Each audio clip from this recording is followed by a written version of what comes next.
There he is. Oh my God. What is that? He's still up there. I didn't hear him leave. Probably going to be a long night. Hey! Hey!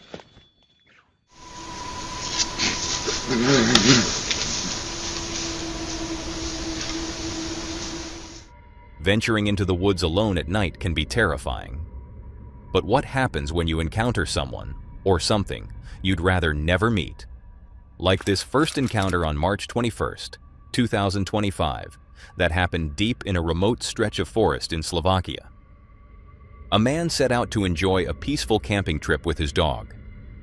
That morning, he decided to follow a quiet hiking trail near his campsite. Nothing unusual, just a walk through the woods with his companion. But what started as a calm day in nature quickly turned into something far more dangerous.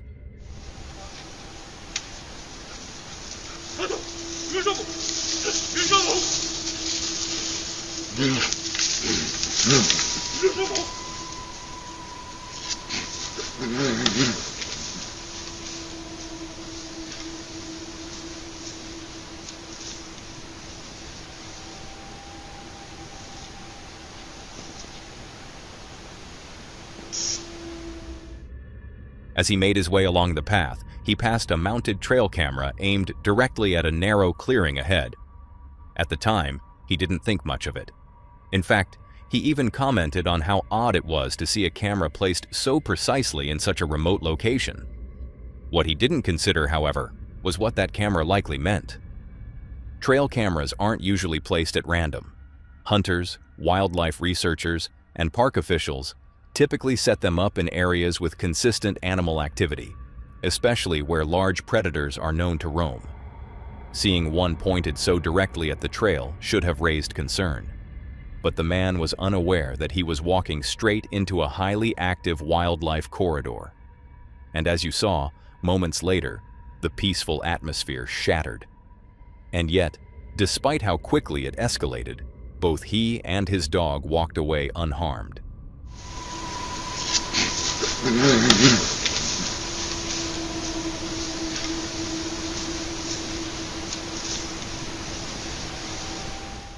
Looking back, the trail camera had been more than a coincidence. It had been a quiet warning, a sign that something out here was being watched because something dangerous was known to pass through. And this time, that danger came far too close. Facing a known threat, like a wild animal, is terrifying enough. But what if the danger wasn't seen coming? What if it hides in silence, watching, waiting, and refuses to show itself until it's far too late? That's exactly what Chris was about to experience. Quick interruption. If you're enjoying this video, why not hit that subscribe button? We're on a mission to hit 300,000 subscribers, and when we do, 3 lucky fans will win a limited edition items. Right now, 61.2% of you watching haven't subscribed yet. We're pushing for at least 40%, and we need your help to make it happen. It's completely free, and your support helps us make even more awesome videos. So, don't miss out, subscribe now, and let's get back to the video. Chris is the solo investigator behind NKPS Paranormal, a YouTube channel dedicated to real-time explorations of haunted and remote areas. In this video, he returns to a stretch of deep forest in Kentucky, an area he visited before, but never spent the night alone. As he arrives, it's late already, nearly 11 p.m., and the thick woods are alive with sounds. Chris casually mentions keeping a firearm and bear spray nearby, but it's clear that he's less worried about animals and more concerned with the unusual things that seem to happen in these woods. So I'll get back to you after I set the tent and everything up.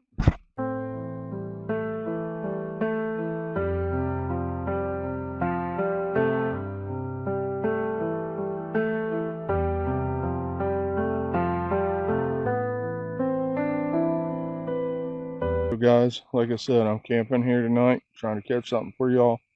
I'm already hearing noises. You can hear the bullfrogs plain as day.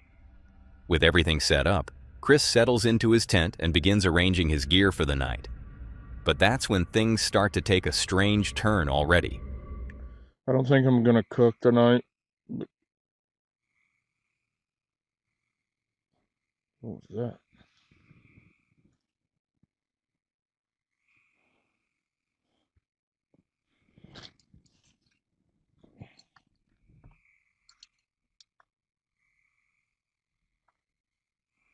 It's a weird squeaking noise. Like,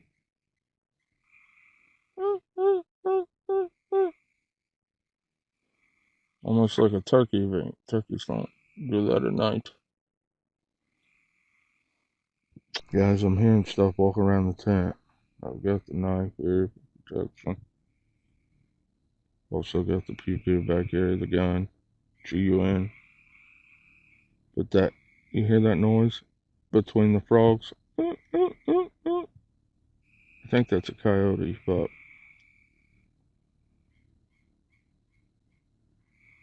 hear that?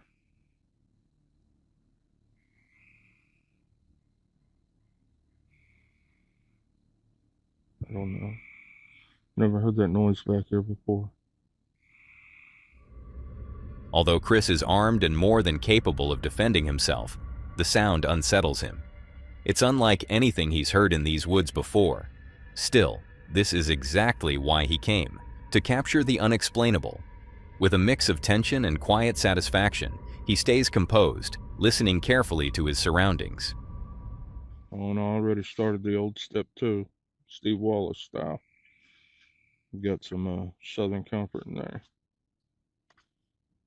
Trying to get relaxed, trying to feel this area out, listening to my surroundings.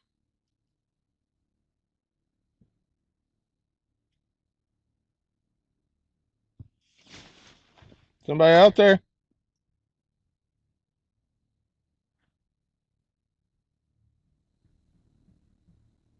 You heard them frogs. You heard how loud they were. Now it's quiet. Little bitty bugs, yeah. Like you can hear them, like the cicadas. But Chris points it out immediately. The woods shift from loud to dead quiet in seconds, a classic sign that something is nearby. The silence is broken only by the occasional snap of a branch or a faint rustling in the leaves. He waits, letting the forest speak. Then, just as suddenly, the frogs return. But it's clear. Something passed through. Something disrupted the normal rhythm of the woods. It's now nearing 2 a.m., and hoping to make contact with whatever might be lingering in these woods, Chris sets up his Mel meter and REM pod, placing them beside him inside the tent. As he activates the Spirit Talker app, the devices begin reacting almost instantly.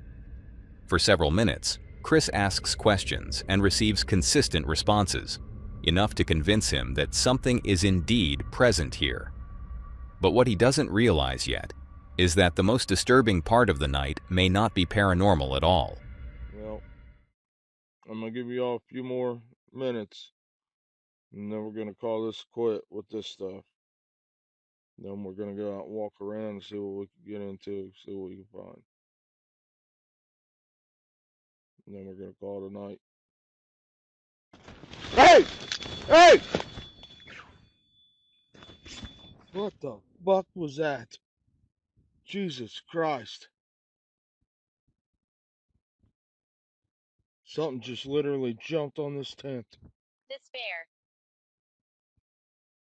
Who is out there?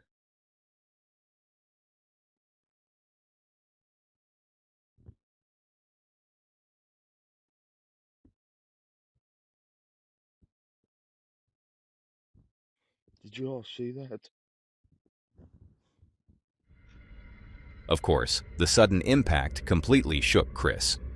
He could only hope it was a curious animal investigating the tent, but deep down, he knew something about it felt off. It hadn't made a sound before or after the strike, and the weight behind it didn't match anything he'd encountered in the wild. I'm gonna tell you, I'm shook up, guys. Seriously, I don't have a clue what that was. Whatever it was is big. I pushed it away, and I didn't hear no footsteps. Let me settle down. I'm like shaking. I mean, I didn't hear nothing. Just something jumped on my tent. And it was big. It was heavy. I could feel it. Is someone out there?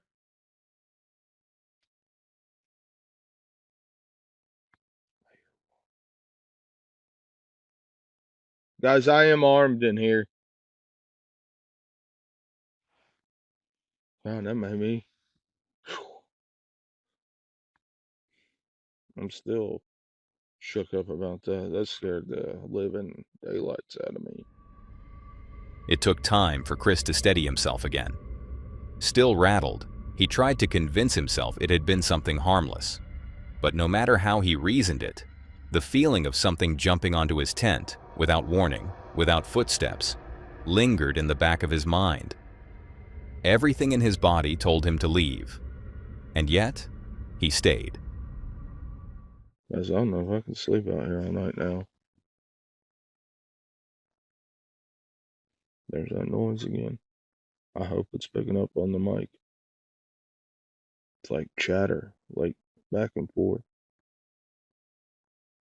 So we've heard footsteps. Whatever that was, it jumped on the tent. Now, instead of the owl being down there, owl is up there hooting. Heard chatter from whatever that is. It's been a wild night. We got some good evidence on the spirit box. We were talking to somebody. The woods are quiet. They're dead right now. I hate to use that word, but it's dead silent. Whatever pushed his tent down had to have some weight to it. Calm down, Chris. Be logical. What could it be? Could a branch drop and hit that? It didn't feel like a branch. I don't know, guys. I'm bewildered. I have no clue what jumped on my tent. I mean, what would jump on your tent? Or push on your tent? Whatever. Eventually, Chris forced himself to unzip the tent and step into the cold night air. His flashlight scanned every corner of the clearing, every inch of ground around him. But there was nothing. No movement, no tracks, no sign of life. In a way, it was a relief. But it only left more questions behind. What could hit a tent with that kind of force and vanish without a trace? Feeling exhausted, mentally and physically, Chris made the decision to wrap up the night and get some rest. By morning, he said he managed to sleep, though something shook the tent once more around 6 a.m. He couldn't say for sure whether it was just the wind or something returning for one last visit. But still, Chris said he'll come back.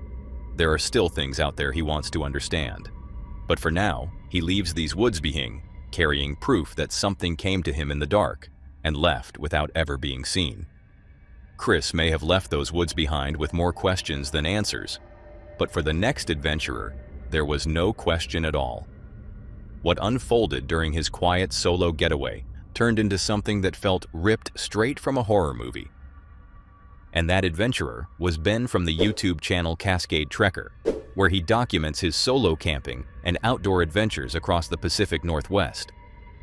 In this episode, Ben sets up camp alone in a quiet clearing surrounded by forest. He's well prepared for a peaceful night in nature. But what starts out as a normal evening quickly becomes something else entirely. Because what Ben doesn't realize is that he's not alone out here. There's a bear.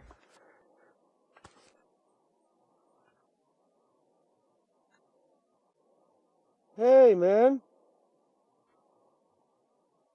How's it going?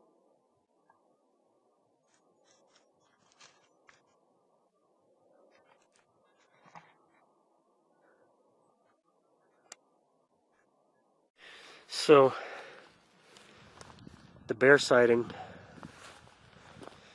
my main concern is that he doesn't come back here.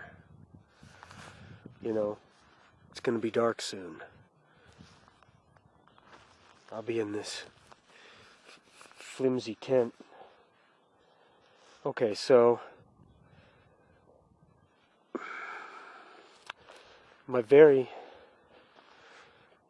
best protection, and I don't even know if it would work or not, would be squirting out this ethanol as a flame.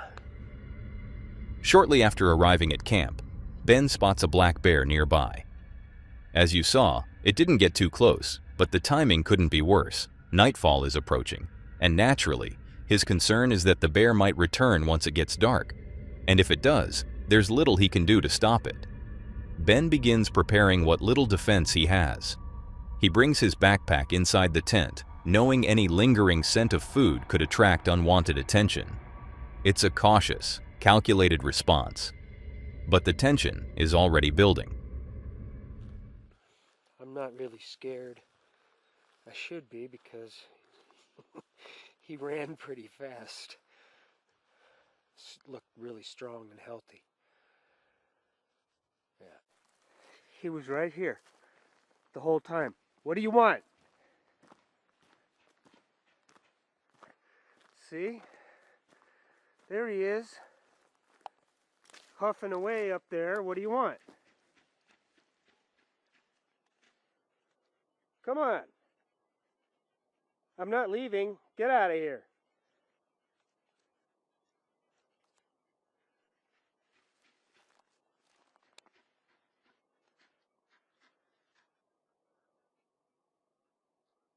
Dude, I'm not going to leave. Go away.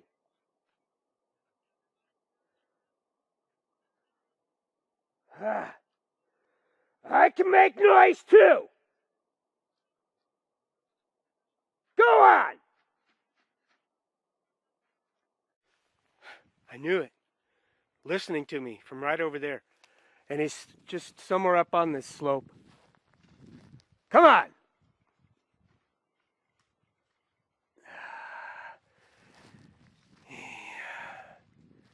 He's a feisty one. Although Ben does his best to stay confident, it's clear the situation is becoming more serious. With nightfall approaching, his only real option is to stay alert and get a fire going. He could leave, but he doesn't want to. This is his camp, and he's not ready to walk away from it.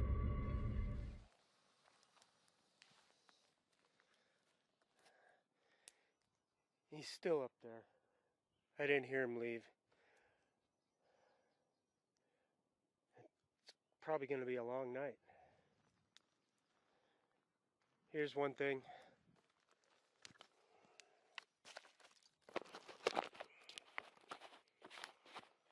Alright.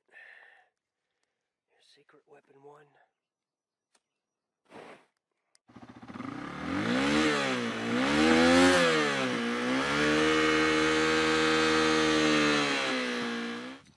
Trying to put the scare into that guy. Here's my zone, bigger and badder,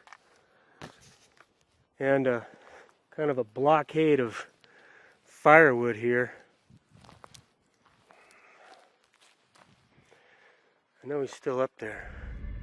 It's not foolproof, but it gives him some sense of control. He even brings his helmet into the tent in case the bear returns and things get physical. It's a strange, almost surreal precaution, but under the circumstances, it makes sense. When you're alone, even the smallest layer of protection can mean everything. Night fell, and Ben spent hours sitting near the fire, listening. Not just for the bear, but for anything, any sound, any movement. Before finally calling it a night, Ben reinforced the area, tightened the perimeter, organized the firewood, and lined up makeshift weapons. He even created a kind of spear from a broken branch and then went to bed. It may sound extreme, but when you're alone in the forest and something powerful is nearby, you do what you have to do. I took every precaution I could to protect myself in case he did. I think the smartest thing for me was that I brought my helmet into my tent to put it on in case he attacked.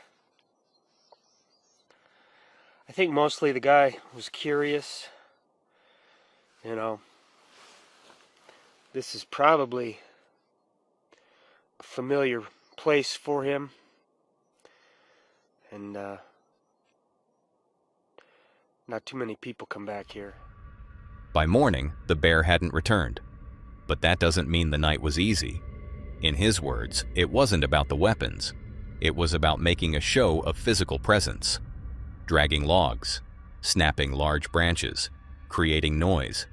Anything to make the bear think twice about coming closer. This trip wasn't about finding something paranormal or surviving a violent storm. It was about an encounter with nature, real, unpredictable, and potentially dangerous. Ben did everything he could to stay safe, using nothing more than instinct, preparation, and a calm head. He'll likely return to the forest again.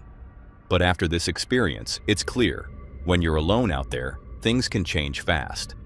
And no matter how prepared you are, the wild always gets the final say. Ben's encounter was a sobering reminder of how quickly things can shift when you're alone in the wild. But for Nick and Julie, the danger didn't come in the form of wildlife or weather.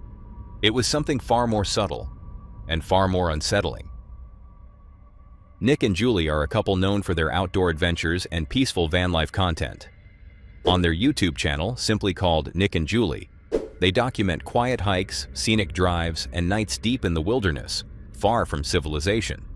But sometimes, even in the most serene places, something just feels off. In this video, Nick and Julie set off for what should have been a relaxing evening, first hiking through Kentucky's breathtaking Red River Gorge, then camping overnight in a quiet corner of the Daniel Boone National Forest. They had no reason to expect anything unusual.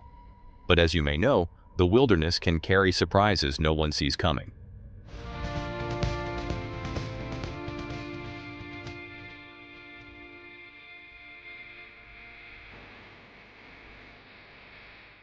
We just came from all the way back there. This is way more than 100 feet.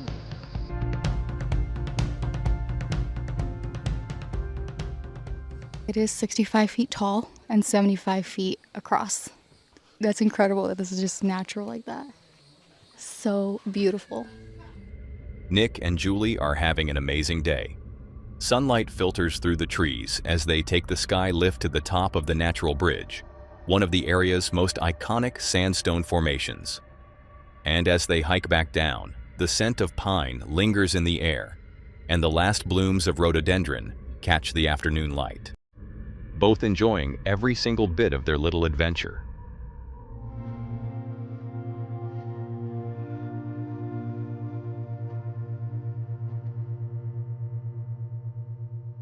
Check this out. They're huge, just in my hand. Colors are so pretty. Wow. On the way back to the parking lot, back to the camper from the natural bridge. It said it's supposed to be a 3-mile hike, but it definitely feels like 4. We're gonna get to the camper and then we're gonna head out and try to find a spot for the night. Since we've never been here before, it might take a little bit of time to find a good spot.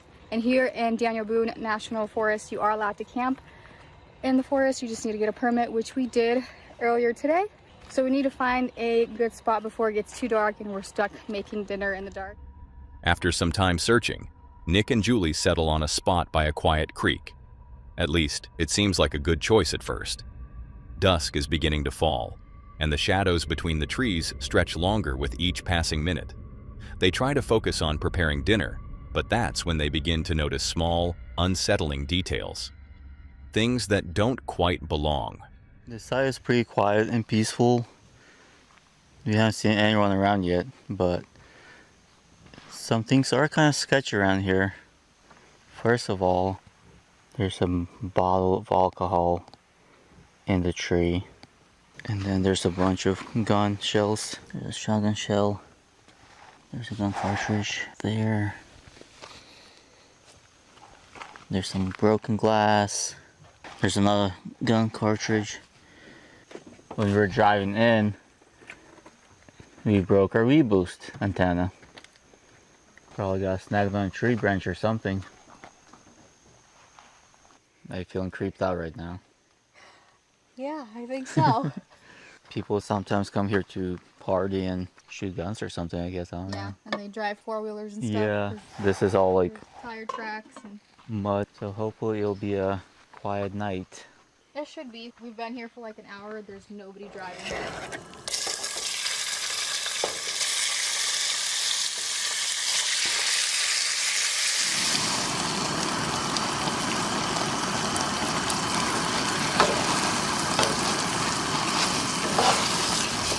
The comforting rituals of cooking take over, but the air around the campsite still feels unsettled. And as the meal comes together, they try to enjoy it. It looks delicious. But that's when something interrupts the calm.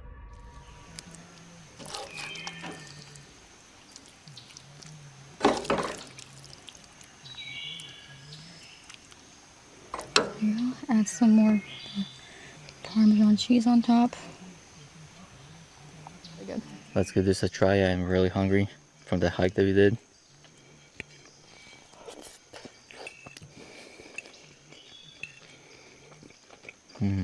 That's really good.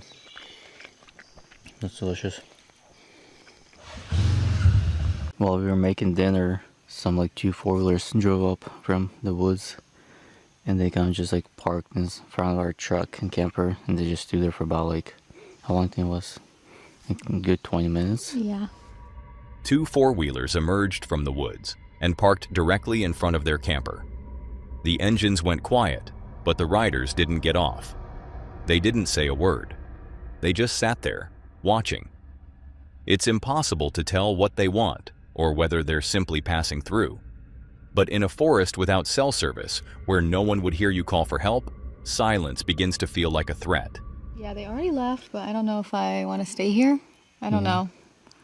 Yeah, I don't think it's worth the risk or whatever, just in case. yeah, we're not sure what it was all about.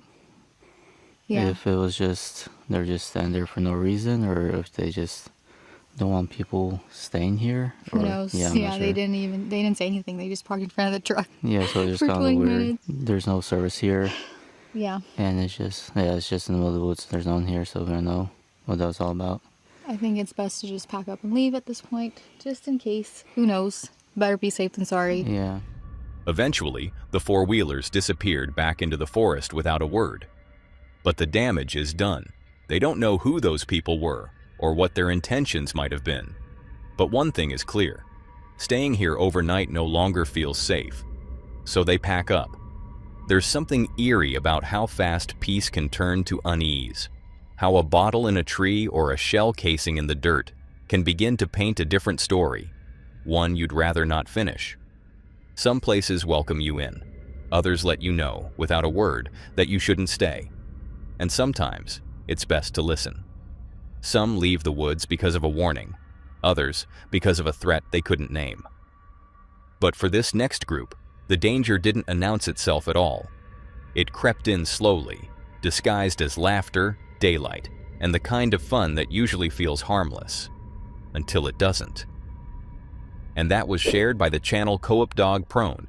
It shows what began as a casual weekend camping trip between 6 young men. With tents, hammocks, and a camera in hand, their goal was simple: capture memories, enjoy the woods, and maybe pull a few harmless pranks on each other.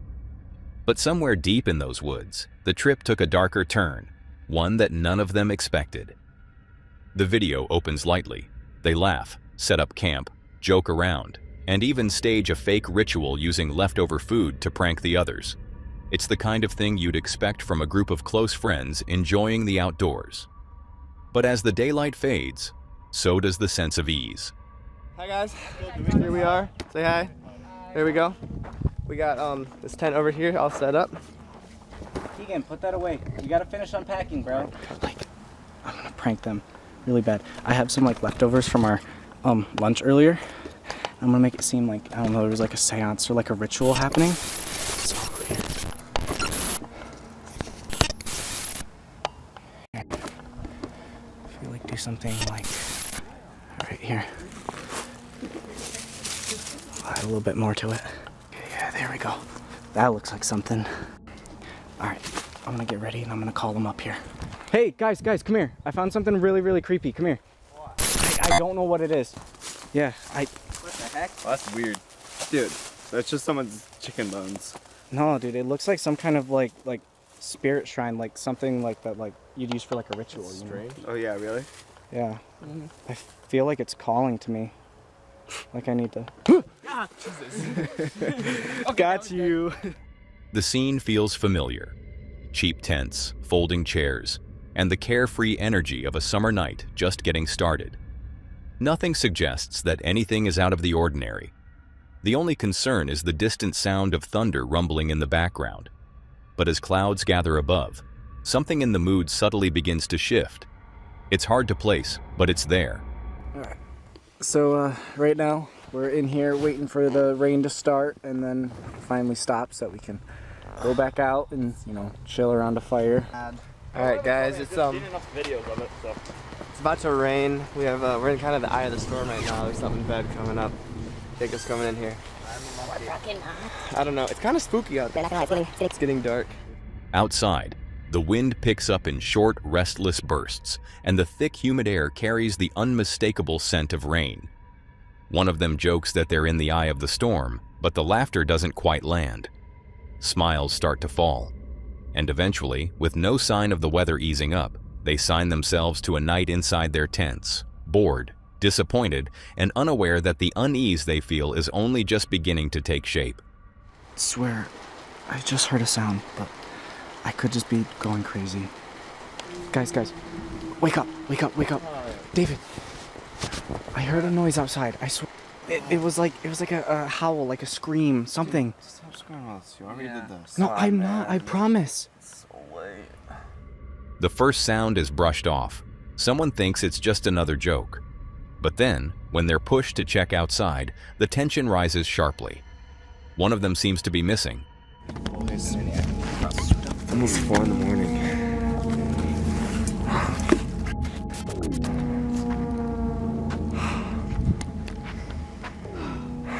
Where are you?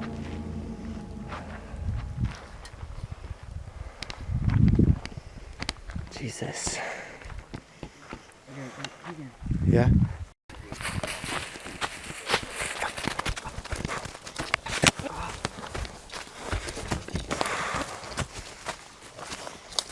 It might be easier if we all go the 3 different directions. Yeah, I think that's good, because he can be anywhere. No. Hey, it'll be fine. At first, they assume he's messing with them, trying to scare the group. But as the minutes stretch into silence, their tone shifts. They call his name into the darkness. But no one answers.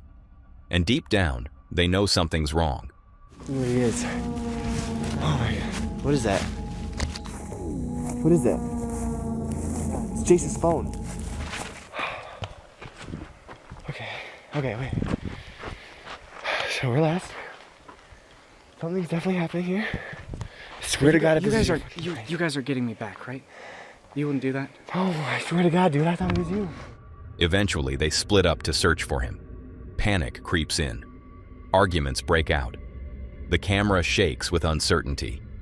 It's no longer a prank. It's real, and it's terrifying. Then the footage ends, abruptly. There's no resolution, no follow-up, no explanation. We're left with only questions and discomfort. What really happened out there in the woods? If this footage is real, and many believe it is, then what began as a harmless camping trip may have ended in something far more tragic. There's no official statement, no names, no confirmation, just silence. And sometimes, the most unsettling horror isn't what we see, it's what we never find out. What do you think happened that night? Was it an elaborate hoax to chase attention, or did something truly go wrong in those woods? Let us know your thoughts below. The group's trip ended in silence and mystery, but for the next couple, what happened that night wasn't a mystery at all. It was sudden, direct, and deeply unsettling. And that couple is Cassie and Bradley, 2 full-time travelers documenting their lives on the road through their channel Dream Big, Travel Far. For years, they've shared what it's really like to live in a van, exploring new countries while facing the unique ups and downs that come with life in motion. But on this particular day, parked in a quiet area near Vancouver, Canada, things took an unexpected turn that neither of them saw coming. The day started like many others. They were low on gas, dealing with the cold, and trying to stay on top of the basic challenges that life can bring. A flat tire delayed their plans, and the gas system unexpectedly failed, making it difficult to stay warm. Frustrating, yes, but not unusual. Van life is often unpredictable, and small problems are part of the routine. That night, however, something far more serious happened. Here's the thing. We were literally saying this morning. Literally today we were saying this. We haven't had to use our gas in weeks because it's been so amazing. But now it's cold. And of course the gas doesn't have to die on a day when it's this cold. So we're going to be literally in the van freezing our asses off tonight. I mean, we can buy food, that's no big deal, but It's just annoying. yeah, it's just really annoying. I mean, I guess we're in a town, so that's, you know, that's positive. We're in a town we can get all this stuff fixed. But still, it's not like he's spending all this money on repairs.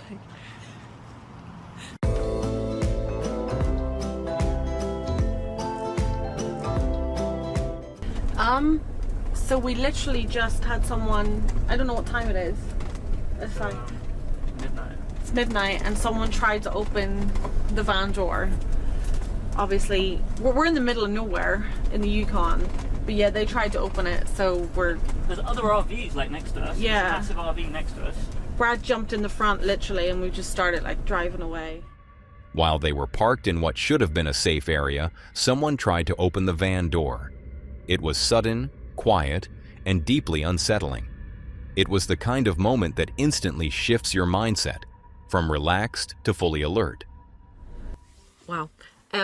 Yeah, so there's like another car sitting, like we were sitting parked up top, and there's another car, and this is actually right outside the campsite, sitting there with the lights on, and I'm pretty certain that like they're together, because I guess the plan would have been to open up the door, take whatever there was. My camera was there. Stupid, I know. But we are in the middle of nowhere, so. Well, we're kind of like we're parked next to another RV. Well, we're parked next to an over RV. the road from two trucks, which are then next to a full campsite. Yeah. So we're not like, yeah, we're not being stupid. We're not parked up in the middle of. Oh yeah, we're not like in the middle, yeah, of nowhere, as in like, yeah. We are surrounded by other vehicles. But yeah, and I think the plan would have been to take it and then jump in that car that's currently got its lights on sitting there and drive off, because we drove up to that car and the guy made eye contact with Brad but looked away. So, you know, we were gonna sitting there on his phone. Why would he be sitting on his phone? He's got the engine running. Ready to go. Like, it's clearly, why else? It's 12 o'clock at night. Why else would he be sitting there ready to go? You know what I mean? So his friend is hiding somewhere, because we're watching the bushes. So there's bushes like right next to where we were parked. So he kind of ran away down the hill. We would have seen it. So the only theory is he's still in there. So Brad's on the lookout to watch and see him. I'm in my pants. I'm in my night jammies. So yeah, my adrenaline is like pumping. Given how fast the attempted break-in had happened, it was hard not to think that maybe this was part of a coordinated effort. One person by the van, another waiting nearby, ready to leave. Of course, both Cassie and Bradley were totally surprised by this shocking event, but luckily, their van was locked, and they could act fast enough. For all the beauty and freedom of life offers, moments like this are a sharp reminder of the risks that come with it. The couple chose to drive to another camping spot that felt more comfortable and eventually could get some sleep. The next morning, things felt calmer, and so they decided to drive back where it had happened to show a bit better how it went. Alright, so it's the morning after. I thought I'd show you where we were parked. Up here. We were up here, and there was, like, over here, and there was an RV beside us here, and this is like, this is filled with lorries or trucks. Yeah. And there's a campground right there. So, you know, people were around. Yeah, we're all good. I guess lesson learned. The experience stuck with them, but in a way, it reinforced something important. Staying alert matters, even in places that feel safe. Later on, as they made their way toward Vancouver, Cassie took a moment to reflect on a more chilling aspect of the region. They were driving along the Highway of Tears, a road in Canada known for the disappearance and murder of dozens of women, many of them Indigenous. Learning about its dark history made the earlier events feel even heavier. It was a sobering reminder that some roads carry more than just scenic views. They carry stories of real danger and real loss. Despite everything, Cassie and Bradley pressed on. They met fellow travelers and continued doing what they love most.